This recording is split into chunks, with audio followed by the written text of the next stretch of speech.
What is up, everybody? Alessandro here from Tony'sPicks.com. Gonna break down this UFC 318 card, Holloway versus Poirier.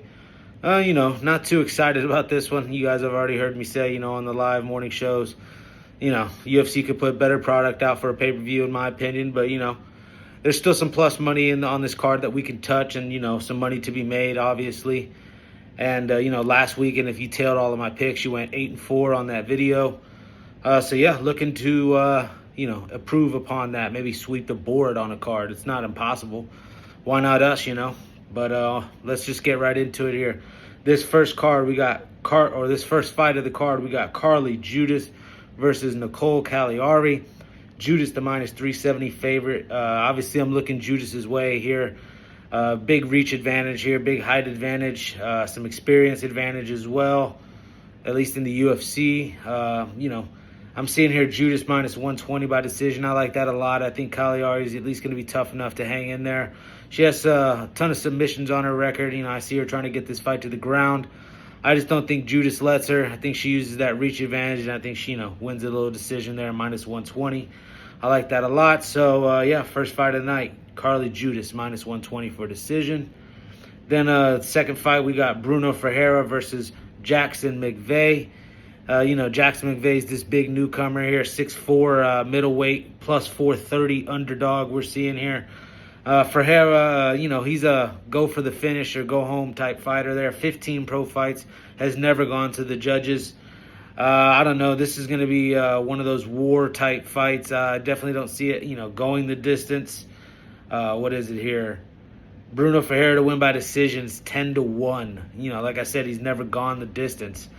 I think this is a fight here. If he's smart, he kind of, I don't know. I could see him just bulldozing through this McVey kid. I have to check the weigh-ins out, see if this kid's 6'4", looking kind of big and stocky, or if he's going to be skinny and frail.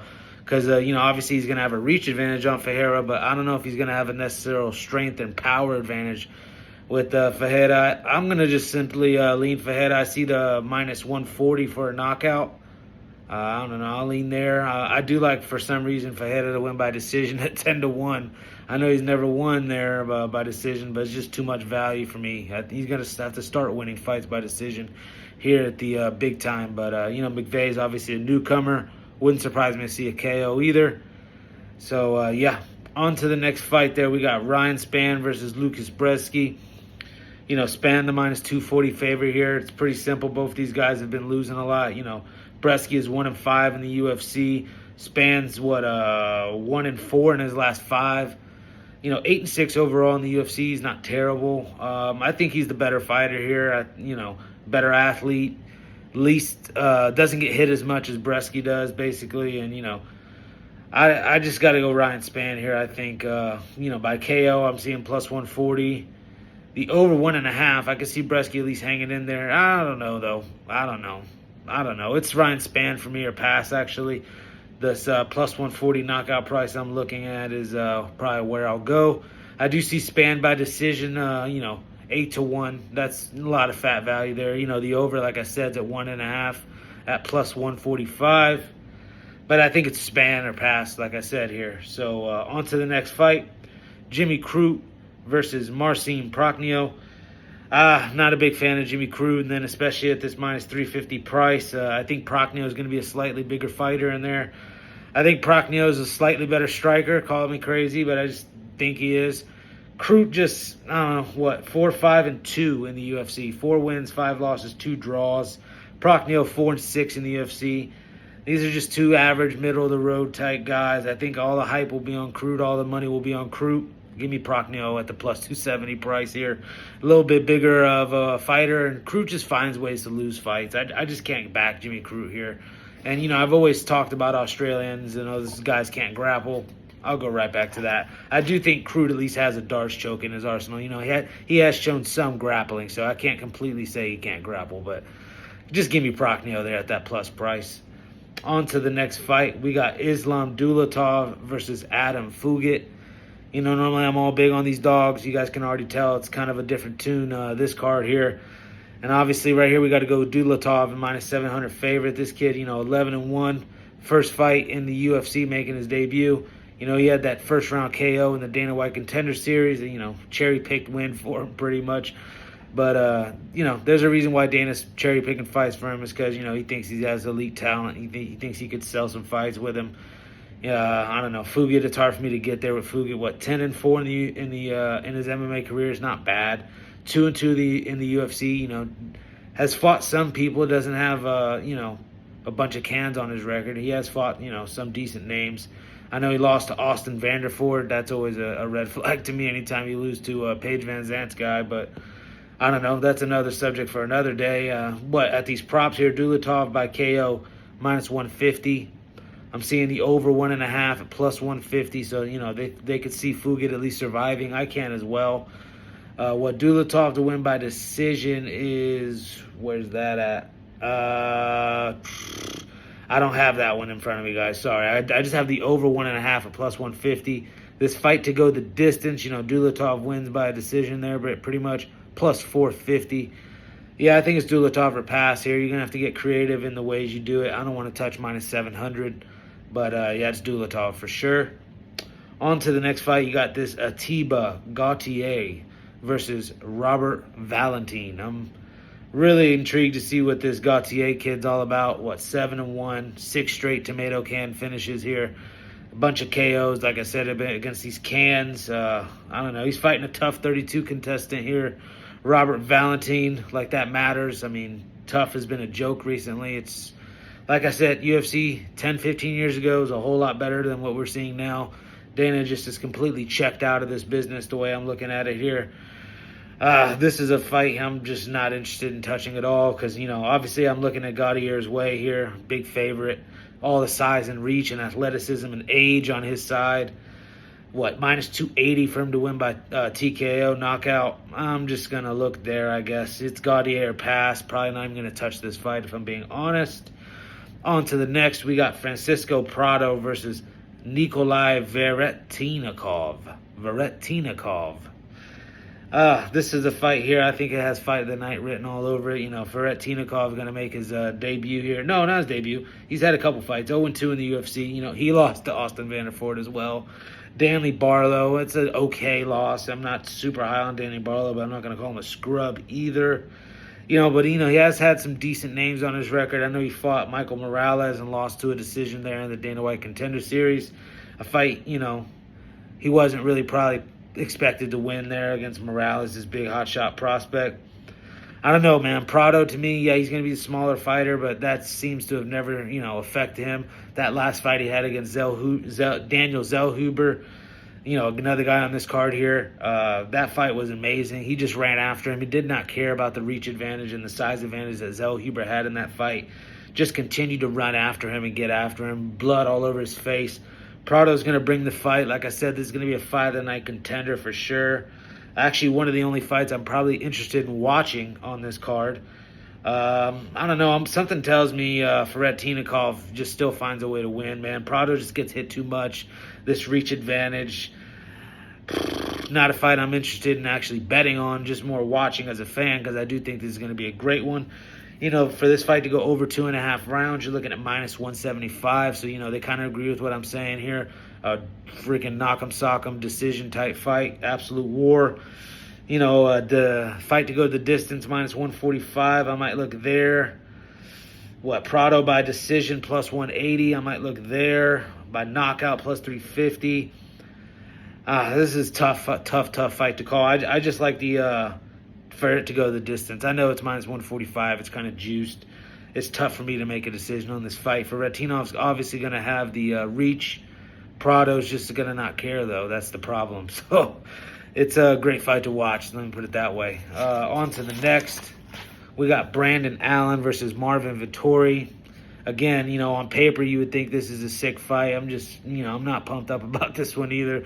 Vettori, you know, over 2.5 on this fight, -320. You know, Vettori's always been the slow starter and trying to fight for a decision. It seems like a bunch of decisions all on his record. More submissions than he does knockouts as well, which is why I find it strange to see the Vettori sub at 14-1. I mean, when's the last time Vettori subbed somebody, though? So I get that. I don't know, Vettori by knockout 9-1. As you can tell, I'm leaning Vettori here. I just can't get on Brandon Allen. Not at minus 210. I just never been a fan of Rufus Sport. I know he's out at Kill Cliff now. I'm not too high on that gym as well. It's more of a fighters go and spar hard type gym there. I mean, you can get a lot out of that, I guess, some cage time, I guess, but a lot of wars in the gym that are, unnecessary. But, when you're fighting a guy like Marvin Vettori, who's basically the epitome of that, just a rock'em sock'em robot type guy himself, I don't know. I'm just going to lean Vettori here, dog or pass type situation. And, for this fight to go the distance, it's minus 280. So it's like you can't even touch that if you think it's just going to be one of these fight of the night type wars. Vettori or pass for me on that one. All right, so then we move on to Vinicius Oliveira versus Kyler Phillips. Kyler Phillips, if he wants to decide to wrestle in this fight, I definitely could see him pulling this one out. Problem is, Vinicius Oliveira has shown great takedown defense. He beat Said Nurmagomedov last time. Nurmagomedov's not one of the best Dagestani guys, to come out, in my opinion. He's just living off that Nurmagomedov name. What Nurmagomedov go 1 for 9 in takedowns against Oliveira last fight. Obviously, I'm going to give Oliveira a little bit of credit to that. Shows he's got some good takedown defense. And I think he's going to leave Kyler Murray in the Matrix, to use his own nickname against him. I think he's going to make Kyler Murray stand with him. And Kyler Murray's going to try to shoot a little bit. I'm calling him Kyler Murray, am I? Kyler Phillips, guys. My bad. Kyler Phillips is, I feel like he's going to shoot a bunch of takedowns. I can't speak today, guys, or, at all, really. You know this. But, yeah, Kyler Phillips, I feel like he's going to shoot takedowns in this fight. Normally, he's one of these guys that are doing spinning wheel kicks and all sorts of crazy gadget flying knees and all sorts of stuff. That's exactly who Vinicius Oliveira is, except he's the same size, two big guys for this 135-pound weight class. Again, another fight here for this to go the distance, minus 170, over 2.5, minus 210. I lean for this fight to go to the judges, obviously, but, with the juice, there's just no point in touching it. If I had to choose a side here, I'd choose Vinicius Oliveira because, like I said, this takedown defense, but, again, not a fight I'm rushing to the window to bet because, Kyler Phillips is a tricky guy to read. But yeah, I think it's Oliveira or pass there, the short minus 155 favorite. Up next we got Daniel Zellhuber versus Michael Johnson. I think Michael Johnson's going to go back to those wrestling roots, at least try to. He better, at least, with this big reach disadvantage he's going to be having here. And he's 39 years old going against this young kid, Zellhuber. On paper, everything's just pointing towards Zellhuber, obviously. The huge reach, the youth. Obviously, the striking advantage he's probably going to have. You got Zellhuber by TKO knockout at plus 140. Zellhuber to win by decision at plus 160. Those are not bad prices at all. I think you got to look there. I just don't see any way. Maybe Michael Johnson can make it to the end. I just don't even see that. He's gassed in almost every single one of his fights. He's put on wars, that's for sure. And he's a fun fighter to watch, when he's on, at least. But I don't know. For this to go to the distance at plus 125, for that to be plus money, they kind of are telling you they see Michael Johnson gassing here. Over 2.5 at minus 110. I don't know. This fight, I would have to root Michael Johnson on just because of the value. But maybe I see how I'm just tied here. It's Zellhuber for me or pass. I don't know what I'm talking about, Michael Johnson. There's just no way at 39 years old he's going to be able to keep up with this Daniel Zellhuber kid. I mean, the reach, like I said. I'm going to go plus 140 knockout here. I don't even think it makes it to the judges. I just think Johnson gasses in the middle of the second round. On to the next. We got Dan Ige versus Patricio Pitbull. Again, Pitbull, maybe 5-6 years ago, this would be an intriguing fight to watch. Ige's not necessarily the loudest guy, but he puts on some good fights, some knockouts I've seen him have. Obviously, he's trained up at Extreme Couture. I'm really familiar with that gym. He's one of the more humble guys that comes out of that gym, stays quiet, just puts his head down and goes to work. I like him here in this fight. He's a little, the younger fighter. For him to win by decision at plus 110, it's not bad. By KO, I wouldn't be surprised either at plus 280. We've seen him do those crazy KOs, like I've said. I don't know. Pitbull by KO is at 12-1. To me, that's telling you Vegas knows there's no way Pitbull has a shot in this fight. Ige's actually the big reach advantage there with 71-inch reach advantage to Pitbull's 67-inch. You know, Ige's obviously 32 years old. Pitbull 38, a little bit of youth on his side as well. I think you go Ige here. I like the plus 110 decision. On to the next, we got Kevin Holland versus Daniel Rodriguez. My first thought was this line was a little wacky, but I don't know. I'm not the hugest Daniel Rodriguez fan. I think the guy needs to retire and just start selling pot like he's been trying to do for the last couple years with his dispensary business that he has. Guy's a complete fraud joke. I mean, it's crazy because his record's actually good at 19-5. I don't know how. And, you know, he's probably live in this fight, if I'm being honest. I just can't get there with him. The knockout TKO for him is 9-1. By sub at 25-1. Decision 6.5-1. I mean, everything is value on the Rodriguez side. I don't know. And Kevin Holland never takes fights seriously. He's always joking and talking crap in there. And just, I don't like putting my money on him, especially when he's a minus 550 favorite. You know, the over 1.5 in this fight's minus 170. For it to go the distance, plus 175. Maybe you look there. Just don't even touch a side. Just gonna say this fight will go to the judges at plus 175. That's probably where I'll go. I don't want to touch a side in this fight. Obviously, if I had to, I would choose Kevin Holland, but I'm not going to lay minus 550, and all of his props seem to be kind of juiced. What's the knockout for him? Actually, plus 175 knockout TKO for Holland's not too bad. By sub, plus 200, and I find this interesting, actually. They have the decision plus 240. So obviously they feel like he's going to get finished. But then they have the over 1.5 at minus 170. So, you know, Vegas is kind of not knowing what's going to happen here. Maybe they're thinking the middle of the fight finish, second, third round finish. Either way, I think it's Holland or pass there. On to the next, we got the co-main. I mean, I can't believe this is the co-main, guys. Roman Kopylov versus Paulo Costa. This is where the UFC's at nowadays, guys. What can I say? Costa by TKO, 425, plus 425. By decision, you know, plus 340. I can't get there with Paulo Costa, man. He just is not taking the game serious anymore. He's made some money. He's gone viral. He has his own ability to make money outside of the cage with all this sort of social media stuff he's good at doing. I just can't get to this one either. I mean, for this one to go the distance, you got minus 170. Over 2.5, minus 220. It's Roman Kopylov or pass for me here, but obviously he's minus 240 favorite.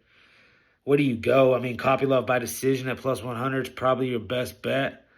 Really, really best bet, honestly, because I don't know. I don't see Paulo Costa getting knocked out necessarily in a 3-round fight. But nothing. I can put nothing past Paulo Costa. I cannot trust him. Will not throw money on that guy at all. But something tells me he gets a knockout now because I'm just fading the hell out of him. But no. We'll keep our head on straight. Roman Kopylov's the more skilled fighter, technical fighter, and has been way more active than Paulo Costa. This is Roman Kopylov by decision, plus 100, or pass.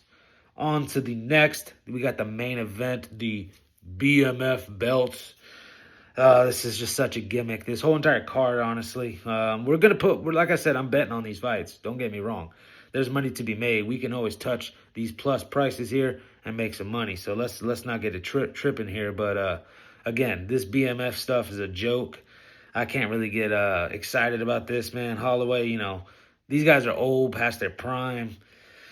Rod earlier was saying he thinks Poirier gets, busted up before he retires here. I don't know, man. Holloway fresh off that KO loss. I could see him being a little, cautious in the wind here. Something tells me just take Poirier to ride off on the sunset, with a nice win. I don't know. He's going to have the size advantage against Holloway. I feel like he's a better athlete than Holloway. As far as, if you had to line these two guys up and say, hey, I need you guys to do an NFL combine, I think Dustin Poirier would have a better combine than Max Holloway. Unfortunately, this is fighting, not NFL combines. And, Max Holloway's boxing is A1, crisp.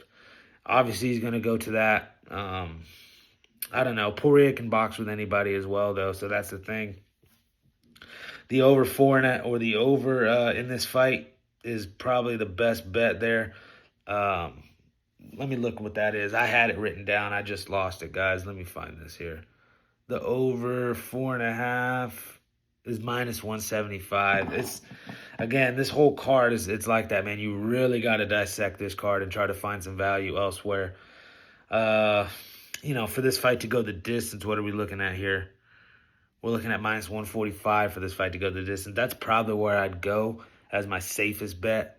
I don't know. Something tells me to lean Poirier, but I don't know. I'll probably have a premium out on this one. I'm just keeping it real. I know you're like, how are you going to have a premium on this one when you're all like back and forth on it? I have a clear winner. It's just, you know, I'm letting everybody else kind of influence my thoughts here when it comes to Holloway. I can't get there with Holloway. And, you know, I wish Poirier would actually use wrestling, but he's probably not, and it's only going to help Holloway out. You see how I'm, you know, kind of going back and forth here. Yeah, I still think it's Poirier, and that'll probably be a freemium. Just like I said, he rides off in the sunset with a win. Slightly bigger, slightly better athlete. And I could argue a better training camp behind him there at American Top Team. Give me Dustin Poirier to win the main event and have that BMF belt and ride off in the sunset. But yeah, guys, let's get a parlay in here for this card. I'm going to start off with the first fight. We're going to go right there. Carli Judice minus 120 by decision. We'll start there for the first leg. There was another one I saw that was a by decision that I liked.